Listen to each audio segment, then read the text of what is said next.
Whatever the mind of man can conceive and believe, it can achieve. Chapter 3. Desire, the starting point of all achievement. The first step toward riches. When Edwin C. Barnes climbed down from the freight train in West Orange, New Jersey, he may have resembled a tramp, but his thoughts were those of a king. As he made his way from the railroad tracks to Thomas A. Edison's office, his mind was at work. He saw himself standing in Edison's presence. He heard himself asking Mr. Edison for an opportunity to carry out the one consuming obsession of his life, a burning desire to become the business associate of the great inventor. Barnes' desire was not a hope. It was not a wish. It was a pulsating desire which transcended everything else. It was definite. A few years later, Edwin C. Barnes again stood before Edison in the same office where he first met the inventor. This time, his desire had been translated into reality. He was in business with Edison. The dominating dream of his life had become a reality. Barnes succeeded because he chose a definite goal, placed all his energy, all his willpower, all his effort. He put everything he had into achieving that goal. 5 years passed before the chance he had been seeking made its appearance. To everyone except himself, he appeared to be just another cog in the Edison business wheel. But in Edwin Barnes' own mind, he was the partner of Edison every minute from the very day that he first went to work there. It is a remarkable illustration of the power of a definite desire. Barnes won his goal because he wanted to be a business associate of Mr. Edison's more than he wanted anything else. He created a plan by which to attain that purpose, and he burned all bridges behind him. He stood by his desire until it became the dominating obsession of his life, and finally, a fact. When he went to West Orange, he did not say to himself, "I will try to induce Edison to give me a job of some sort." He said, "I will see Edison and put him on notice that I have come to go into business with him." He did not say, "I will keep my eyes open for another opportunity in case I fail to get what I want in the Edison organization." He said, "There is one thing in this world that I am determined to have, and that is a business association with Thomas A. Edison. I will burn all bridges behind me and stake my entire future on my ability to get what I want." He left himself no possible way of retreat. He had to win or perish. That is all there is to the Barnes story of success. Allow yourself no retreat. A long while ago, a great warrior faced a situation in which he had to make a decision that ensured his success on the battlefield. He was about to send his armies against a powerful foe whose men outnumbered his. He loaded his soldiers into boats, sailed to the enemy's country, and unloaded the soldiers and equipment. Then he gave the order to burn the ships that had carried them. Addressing his men before the first battle, he said, "You see the boats going up in smoke. That means we cannot leave these shores alive unless we win. We now have no choice. We win or we perish." They won. Every person who wins in any undertaking must be willing to burn his ships and cut all sources of retreat. That is the only way you can be sure of maintaining the state of mind known as a burning desire to win. It is essential to success. The morning after the Great Chicago Fire, a group of merchants stood on State Street, looking at the smoking remains of what had been their stores. They went into a conference to decide if they would try to rebuild or if they would leave Chicago and start over in a more promising section of the country. They decided to leave, all except one. The merchant who decided to stay and rebuild pointed a finger at the remains of his store and said, "Gentlemen, on that very spot I will build the world's greatest store, no matter how many times it may burn down." That was in 1871. The store was built. It still stands there today. The Marshall Field's department store is a towering monument to the power of that state of mind known as a burning desire. The easy thing would have been for Marshall Field to do exactly what his fellow merchants did. When the going was hard and the future looked dismal, they pulled up and went where the going seemed easier. Mark well this difference between Marshall Field and the other merchants. It is that difference which distinguishes those who succeed from those who fail. Every human being old enough to understand the value of money wishes for it, but wishing will not bring riches. Desiring riches, with a state of mind that becomes an obsession, then planning definite ways and means to acquire riches, and backing those plans with persistence, a persistence which does not recognize failure, that's what will bring riches. Editor's comments. In other of his writings, Napoleon Hill uses the term definiteness of purpose as being interchangeable with desire. The following explanation is adapted from the Napoleon Hill Foundation's book, Believe and Achieve. Desire, or definiteness of purpose, is more than goal setting. In simplest terms, your desire is your roadmap to achieving an overall career objective. Your goals represent specific steps along the way. Having a desire, or definiteness of purpose for your life, has a synergistic effect on your ability to achieve your goals. As you become better at what you do, you devote all of your resources toward reaching your objective. You become more alert to opportunities, and you reach decisions more quickly. Every action you take ultimately boils down to the question, will this goal help me reach my desire, my overall objective, or won't it? Your purpose will become your life. It will permeate your mind, both conscious and subconscious. This is the end of the editor's comments. 6 ways to turn desire into gold. The method by which your desire for riches can be transmuted into its financial equivalent consists of 6 definite, practical steps. 1. Fix in your mind the exact amount of money you desire. It is not sufficient merely to say, "I want plenty of money." Be definite about the amount. There is a psychological reason for such definiteness explained in subsequent chapters. 2. Determine exactly what you intend to give in return for the money you desire. There is no such reality as something for nothing. 3. Establish a definite date when you intend to possess the money you desire. 4. Create a definite plan for carrying out your desire and begin at once, whether you are ready or not, to put this plan into action. 5. Now write it out. Write a clear, concise statement of the amount of money you intend to acquire. Name the time limit for its acquisition. State what you intend to give in return for the money, and describe clearly the plan through which you intend to accumulate it. 6. Read your written statement aloud, twice daily. Read it once just before retiring at night, and read it once after arising in the morning. As you read, see and feel and believe yourself already in possession of the money. It is important that you follow the instructions in these 6 steps. It is especially important that you observe and follow the instructions in the 6th step. You may complain that it is impossible for you to see yourself in possession of money before you actually have it. Here is where a burning desire will come to your aid. If you truly desire money so keenly that your desire is an obsession, you will have no difficulty in convincing yourself that you will acquire it.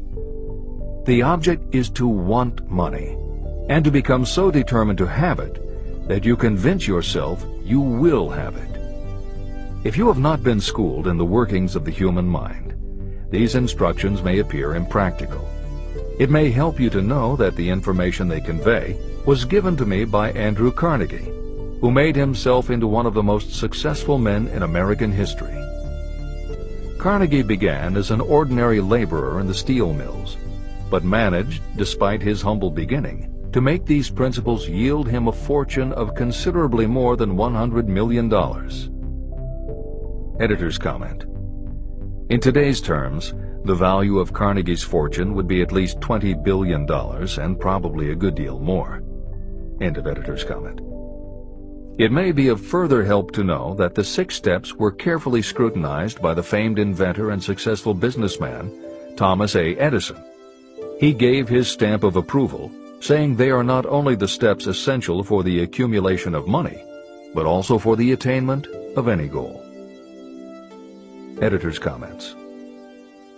In the time since Napoleon Hill wrote these words, advances in our understanding of both the physiology of the brain and the psychology of the mind have yielded a much greater understanding of human motivation. Even so, the methods used by modern motivational experts are essentially the same techniques advised by Hill. Research studies confirm that there is sound psychological basis for doing as Hill advises. Be very specific when setting goals. Perform the physical act of committing those goals to paper, and repeat your stated goal aloud to yourself often. These techniques have gained wide acceptance among modern experts in the field. The psychological principle at work is similar to that which underlies autosuggestion and self-hypnosis, concepts that will be discussed in greater depth in Chapter 5, Autosuggestion, and in Chapter 13, The Subconscious Mind. Hill's instruction to see yourself as you will be when you have already achieved your objective is also a specific technique.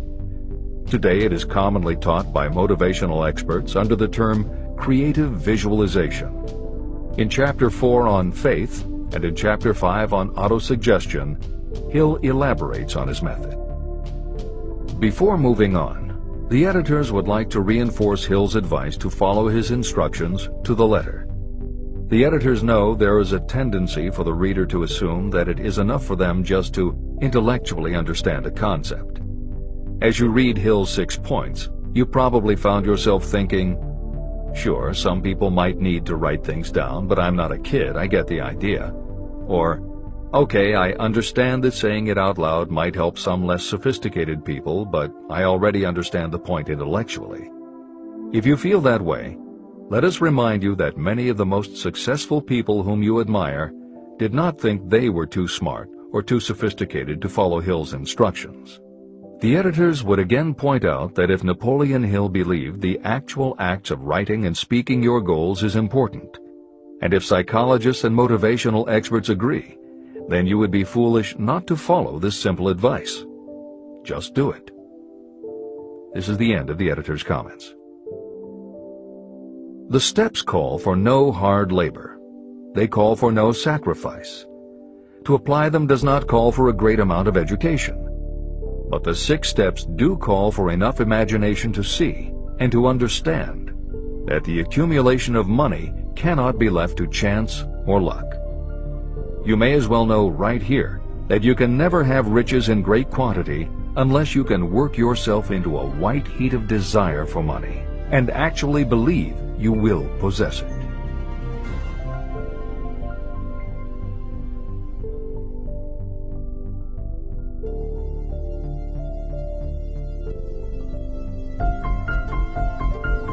The power of great dreams.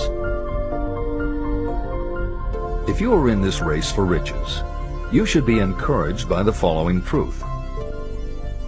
The world in which we live is demanding new ideas, new ways of doing things, new leaders, new inventions, and new methods, styles, versions, and variations of everything all the time.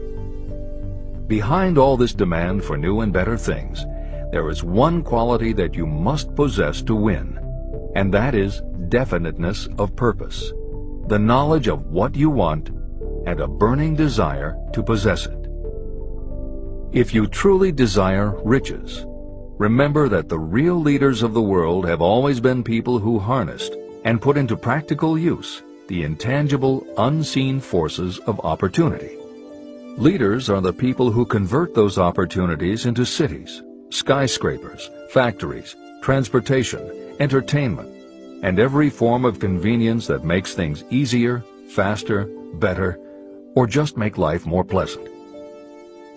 In planning to acquire your share of the riches, don't let anyone put you down for being a dreamer. To win the big stakes in this changing world, you must catch the spirit of the great pioneers, whose dreams have given to civilization all that it has of value.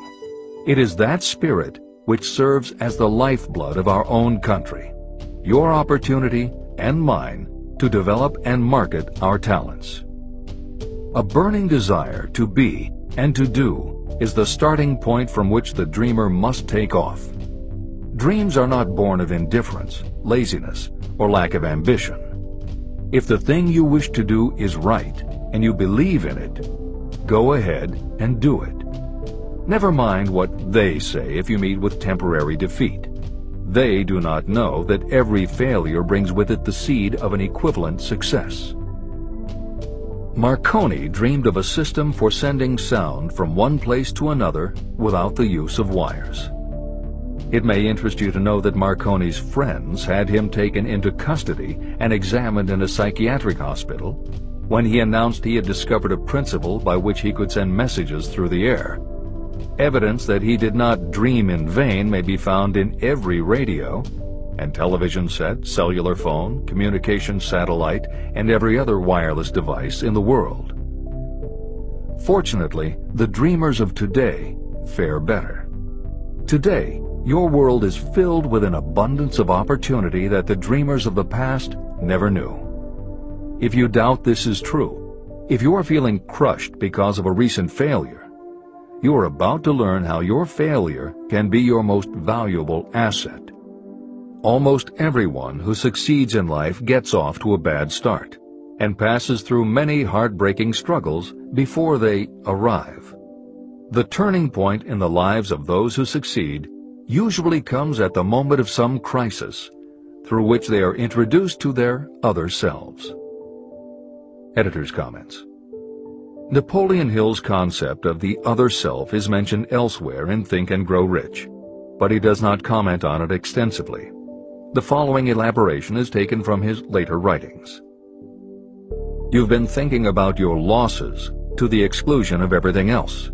The more you concentrate on them, the more you attract other losses. Stop thinking about them and make up your mind that you are going to benefit from your experience. Whatever personal obstacles you face, you must start getting to know that side of your personality that knows no obstacles, that recognizes no defeats. Cultivate a friendship with the other you, so no matter what you're doing, you are allied with someone who shares your goals. All the philosophy and advice about persuading others will be much more useful to you if you practice it yourself.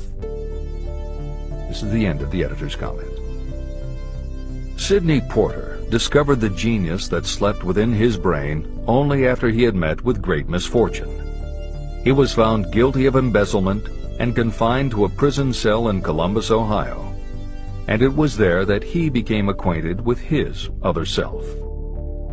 He began to write short stories. Then, while locked in his cell, he began to sell those stories to magazines under the pen name O. Henry. Through the use of his imagination, he discovered himself to be a great author instead of a miserable criminal and outcast. By the time he was released from prison, O. Henry was the most popular short story writer in the country. Editor's comments. More recently, in another prison, another kind of writer met his other self, and country music gained one of its most talented songwriters and biggest stars. As a kid, Merle Haggard's family home was a converted boxcar in Bakersfield, California. After his father died when Merle was 9, more often than not, home for young Merle was a series of juvenile detention centers. At 16, he quit school, and for the next 4 years the only mark Merle Haggard made in the world was a rap sheet for stolen cars, burglaries, and bogus checks. By the age of 20, he was serving time in San Quentin and gaining a reputation as a hard-case con. Then he met his other self. Inspired by a concert Johnny Cash played for the inmates, plus conversations with men on death row and the time he spent in solitary confinement, Haggard learned that he had another self, and that self had something to say through his music.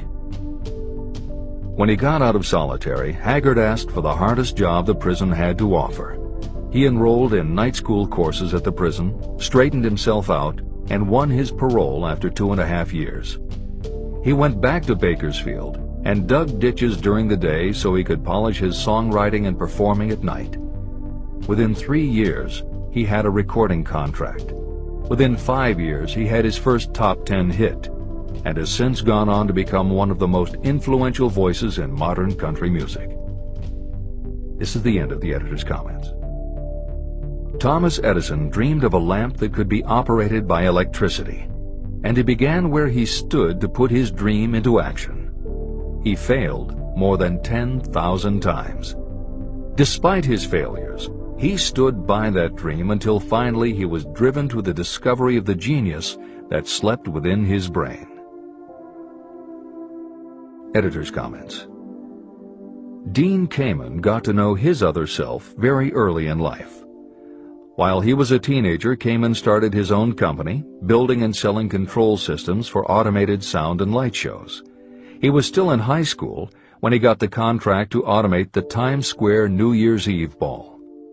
Though he went on to attend university, he never bothered to graduate because he was too busy working on something he called auto syringe, the first wearable infusion pump for administering drug therapies. His invention was hailed as a medical landmark, as were many of his other breakthroughs, which include a revolutionary kidney dialysis machine, an insulin pump for diabetics, an improved stent used for heart patients, and more than 150 other devices he has patented. One day, seeing the difficulty a man in a wheelchair was having getting up a curb, Kamen set his mind to creating a device that would liberate people confined to wheelchairs. The result is the iBot, a revolutionary wheel device that uses computers and a system of stabilizing gyroscopes that imitate the working of the human body.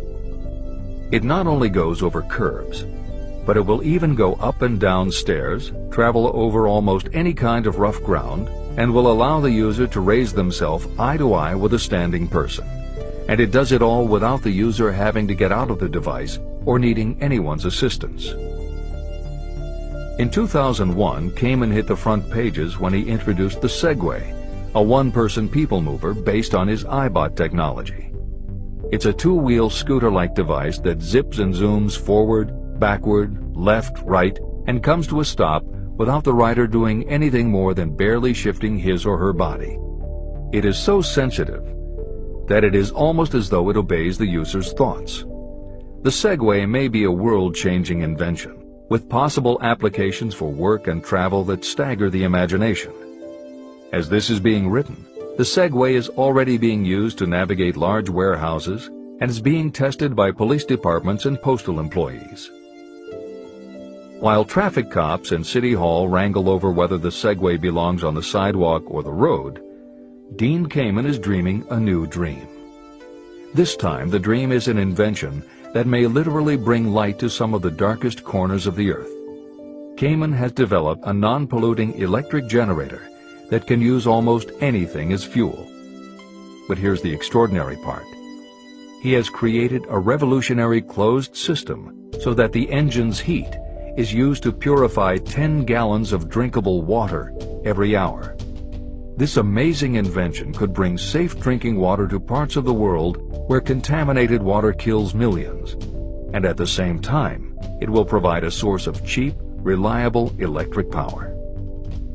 Dean Kamen is not some academic hidden in a lab somewhere. Kamen is an inventor, but like Thomas Edison, he is also an entrepreneur and businessman, creating and marketing devices that are changing the public perception of what an inventor is. This is the end of the editor's comments. Henry Ford, poor and uneducated, dreamed of a horseless carriage. He went to work with what tools he possessed without waiting for opportunity to favor him, and now evidence of his dream belts the entire earth.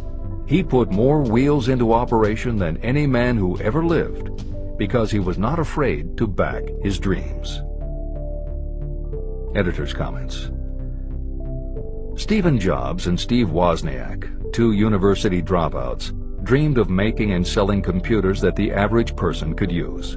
Like Ford, working with the tools they possessed, They built the first Apple computer in the Jobs family garage, and like Ford, they weren't afraid to back their dreams. After showing their prototype to a local retailer, they got an order for 25 machines. Jobs sold his Volkswagen, and Woz sold his expensive Hewlett-Packard scientific calculator to raise $1,300 to start their new company. They took the money, convinced the local electronic suppliers to grant them a line of credit, and started production of the Apple I. They revolutionized the computer hardware and software industry. Released in 1976 and priced at $666, the Apple I earned them $774,000. 2 years later, they introduced the Apple II, which in the next 3 years earned $140 million. In 1980, Apple went public, and after the first day of trading, the company had a market value of $1.2 billion.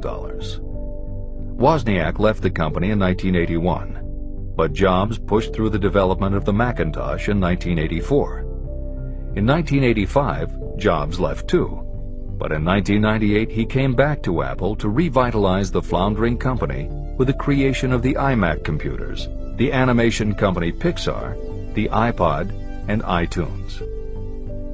In presenting stories of contemporary successes, the editors have followed Hill's style of using real people to illustrate the principles of success.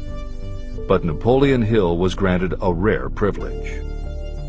Unlike anyone before or after, he had the opportunity to personally meet the most powerful and successful people and learn firsthand the dreams that inspired them, the obstacles that confronted them, and how they found the courage within themselves to overcome their failures.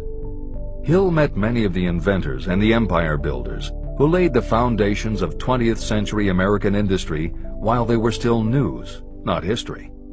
Then for more than 25 years, he studied the habits and learned the secrets of the next generations who built on the foundations, forged new industries, devised new systems, and dreamed new dreams. It was only because Hill was given such unprecedented access over such a long period that he was able to compare, contrast, analyze, and then formulate a philosophy of achievement based on the real stories of real people who had used these techniques to create their success.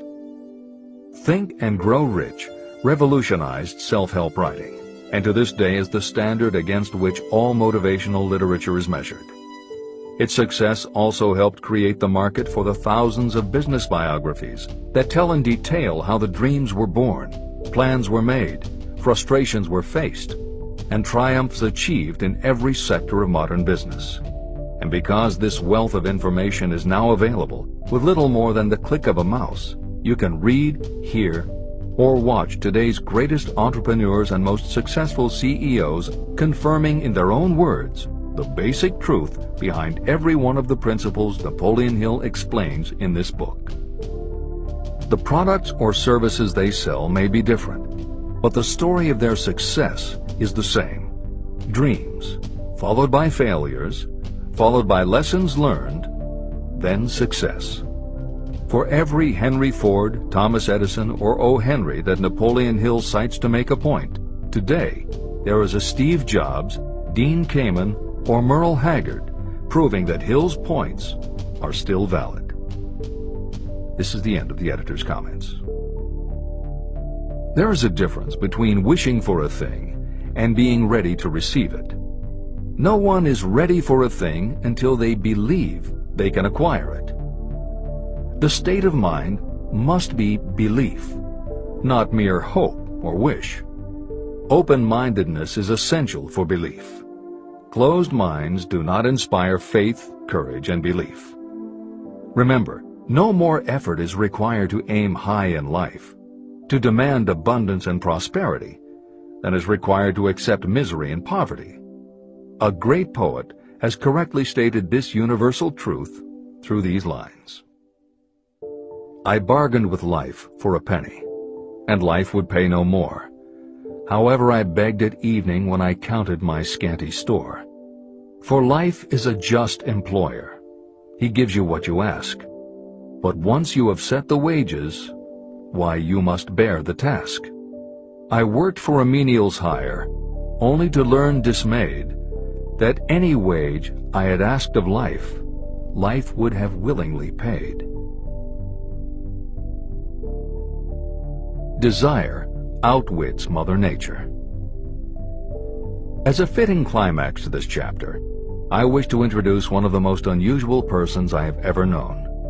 I first saw him a few minutes after he was born. He came into the world without any physical sign of ears. When pressed for an opinion, the doctor concluded that the child might be deaf and mute for life. I challenged that doctor's opinion. I had the right to do so. I was the child's father. I, too, reached a decision. But I expressed my opinion silently, in the secrecy of my own heart. In my own mind, I knew that my son would hear and speak. How? I was sure there must be a way, and I knew I would find it. I thought of the words of the immortal Emerson. The whole course of things goes to teach us faith. We need only obey. There is guidance for each of us, and by lowly listening, we shall hear the right word. The right word? Desire. More than anything else, I desired that my son should not be deaf and unable to speak. From that desire, I never receded, not for a second. What could I do about it? Somehow, I would find a way to transplant into that child's mind my own burning desire for ways and means of conveying sound to his brain without the aid of ears. As soon as the child was old enough to cooperate, I would fill his mind so completely with a burning desire to hear that nature would, by methods of her own, translate it into physical reality.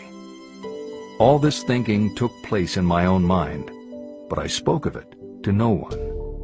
Every day I renewed the pledge I had made to myself that my son should not be deaf. As he grew older and began to take notice of things around him, we observed that he had a slight degree of hearing. When he reached the age when children usually begin talking, he made no attempt to speak, but we could tell by his actions that he could hear certain sounds slightly. That was all I needed to know. I was convinced that if he could hear, even slightly, he might develop still greater hearing capacity. Then something happened that gave me hope. It came from an entirely unexpected source. We bought a phonograph. When the child heard the music for the first time, he went into ecstasies. He promptly appropriated the machine. On one occasion, he played a record over and over for almost 2 hours, standing in front of the phonograph with his teeth clamped on the edge of the case. The significance of this did not become clear to us until years afterward. At the time, we had never heard of the principle of bone conduction of sound. Shortly after he appropriated the phonograph, I discovered that he could hear me quite clearly when I spoke with my lips touching his mastoid bone at the base of the skull. Having determined that he could hear the sound of my voice plainly, I began immediately to transfer to his mind the desire to hear and speak. When I discovered that my son enjoyed bedtime stories, I went to work creating stories designed to develop in him self-reliance, imagination, and a strong desire to hear. There was one storyline in particular that I emphasized over and over. Every time I told it, I gave it some new and dramatic coloring. These stories were designed to plant in his mind the thought that his affliction was not a liability, but an asset of great value. As a result of my studies and personal experience, I firmly believe that every adversity brings with it the seed of an equivalent advantage. However, despite my beliefs, I must confess that I did not have the slightest idea how this disability could ever become an asset. He won a new world with 6 cents. As I analyze the experience in retrospect, I can see now that my son's faith in me had much to do with the astounding results. He did not question anything I told him. I sold him on the idea that he had a distinct advantage over his older brother, and that this advantage would reflect itself in many ways. For example, The teachers in school would observe that he had no ears, and because of this they would show him special attention and treat him with extraordinary kindness. And they always did. I also sold him on the idea that when he became old enough to sell newspapers, his older brother had already become a newspaper merchant, he would have a big advantage over his brother. My reasoning was that people would pay him extra money for his wares because they could see that he was a bright, industrious boy, despite the fact that he had no ears. When he was about 7, he showed the first evidence that my method of stimulating his mind was bearing fruit. For several months he begged for the privilege of selling newspapers, but his mother would not give the project her consent. Finally, he took matters in his own hands. One afternoon, when he was left at home with the staff, he climbed through the kitchen window, shinnied to the ground, and set out on his own. He borrowed 6 cents in capital from the neighborhood shoemaker and invested it in papers, which he sold out. He took his earnings, reinvested in more newspapers, and kept repeating until late in the evening. After balancing his accounts and paying back the 6 cents he had borrowed from his banker, he had a net profit of 42 cents. When we got home that night, we found him in bed asleep with the money tightly clenched in his hand. His mother opened his hand, removed the coins, and cried. Of all things, to me it seemed she was crying over her son's first victory. My reaction was the reverse. I laughed, for I knew that my endeavor to plant in my son's mind an attitude of faith in himself had been successful. His mother saw in his first business venture a little deaf boy who had gone out in the streets and risked his life to earn money. I saw a brave, ambitious, self-reliant little businessman whose stock in himself had been increased 100%. He had gone into business on his own initiative and had won. I was not only pleased, I was impressed. He had clearly demonstrated the first signs of a resourcefulness that would go with him all through life. The little deaf boy went through grade school, high school, and college without being able to hear his teachers, except when they shouted loudly at close range. He did not go to a school for the deaf, and we did not use sign language. We were determined that he should live like any other boy who could hear and speak. We stood by that decision, although it cost us many heated debates with school officials. While he was in high school, he tried an electronic hearing aid, but it was of no value to him. During his last week in college, something happened that marked the most important turning point of his life. Through what seemed to be mere chance, he came into possession of another electronic hearing device, which was sent to him on trial. He was slow about testing it, due to his disappointment with a similar device. Finally, he picked it up carelessly, placed it on his head, and hooked up the battery. Suddenly, as if by magic, his lifelong desire for normal hearing became a reality.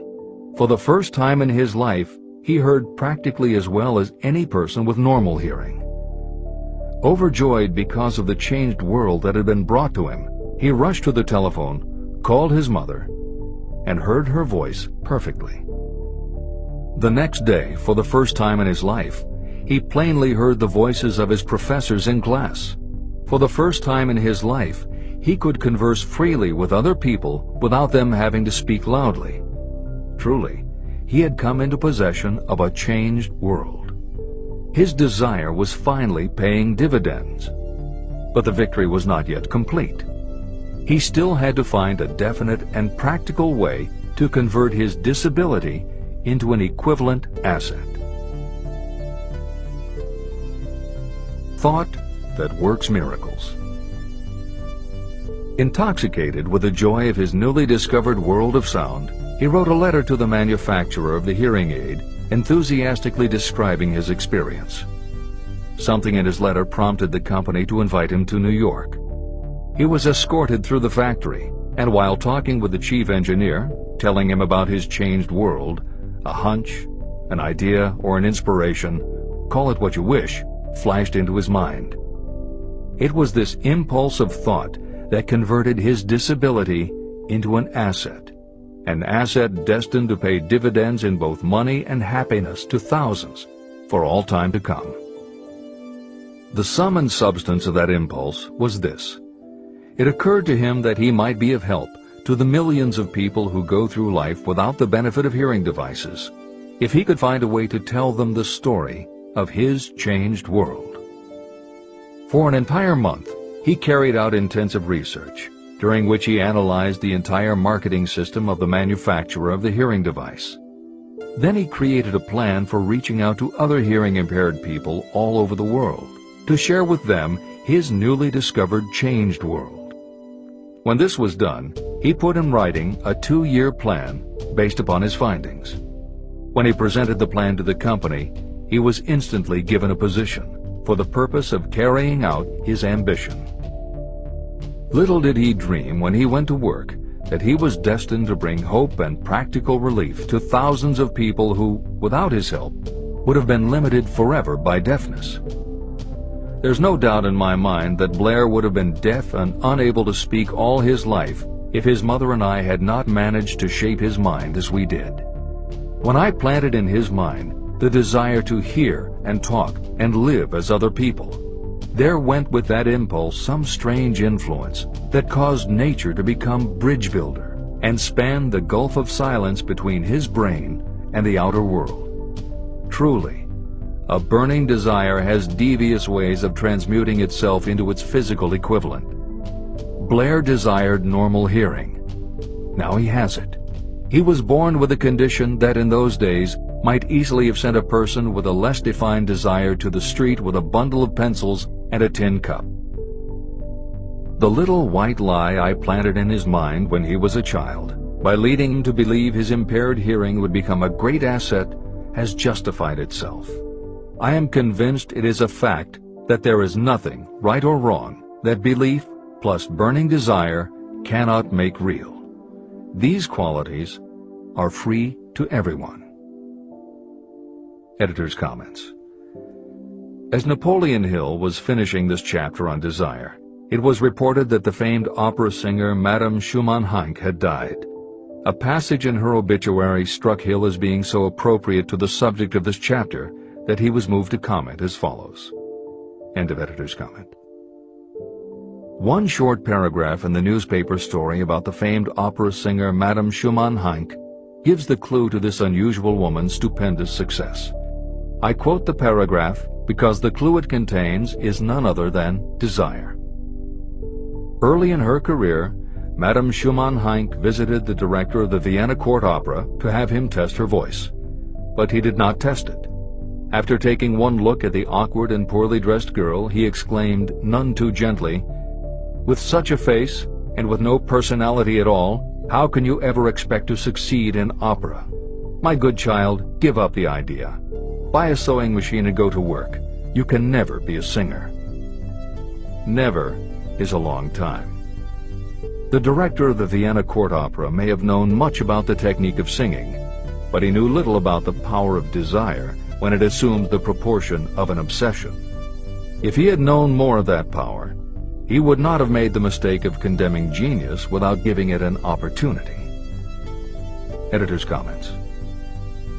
Although few readers of this edition will be familiar with Madame Schumann-Heink, every reader knows a half-dozen similar stories. It is true for every generation and every kind of music. At some time, even the biggest stars were failures. At some time, someone told them they weren't good enough. But every one of those times that they failed, their desire was bigger than their failure. That is why you know their stories. And it's also why you've never heard about the thousands of other performers who were also told they weren't good enough. The ones you've never heard of are the ones whose desire wasn't big enough. They are the ones who believed that failure was defeat. This is the end of the editor's comment.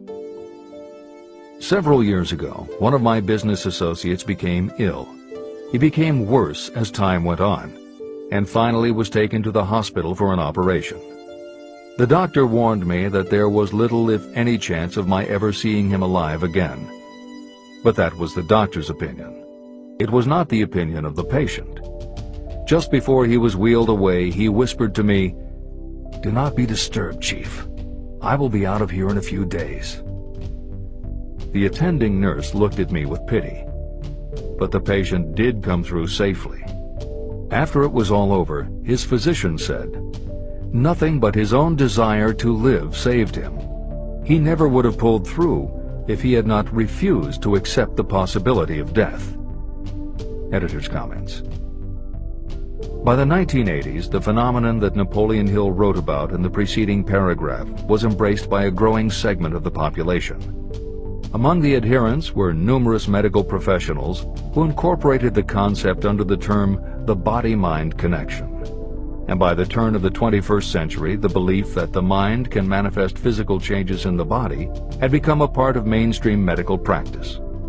In Chapter 5, Autosuggestion, you will find further comment on the medical aspects of having a burning desire. This is the end of the editor's comment. I believe in the power of desire backed by faith in yourself, because I have seen this power lift people from lowly beginnings to places of power and wealth. I have seen it rob the grave of its victims. I have seen it serve as the medium by which people staged a comeback after having been defeated in 100 different ways. And I have seen it provide my own son with a normal, happy, successful life, despite nature's having sent him into the world without ears. How can you harness and use the power of desire? The first part of the answer is in the technique at the beginning of this chapter. You will learn more about it in the next and subsequent chapters of this book. Through some strange and powerful principle, nature wraps up in the impulse of strong desire that something that recognizes no such word as impossible, and accepts no such reality as failure.